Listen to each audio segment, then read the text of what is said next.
So this video is an easy one. It's affordable, it's hearty, it's savory, it's ideal for the winter time. It's filling and you don't need to put in a lot of effort, and actually it's quite relatively cheap as well. Like, there's not a lot of work that you need to put in, not a lot of time investment, so you can do a lot of different things. And let me explain you how. So first off, you have your stew meat, the beef cuts that are a little bit not fatty, more tough, that needs time to cook, and you just fry it in a pan. When it's a little bit golden, or like brown, sorry, when it's brown, you add paprika powder and all your seasoning that you want. Paprika powder, you can add thyme, rosemary, garlic powder, and you add also a little bit of flour. 1 tablespoon would, maybe 2 would be enough, and the reason why that is that it will make it thicker already while you're waiting for it. You fried everything, you put it in an oven skill, I would say La Crusette, something like that you can close, that everything encaptures it.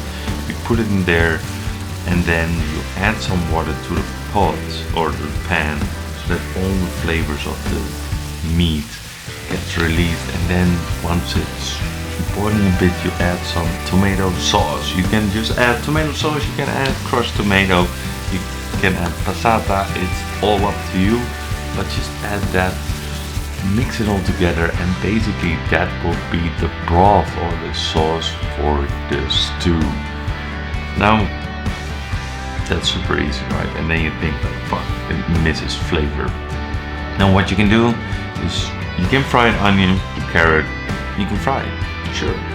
Or you just chop it in pieces, doesn't need to be small, it can be chunky sizes, and you add it in there as well. That's the biggest preparation. Now hear me out.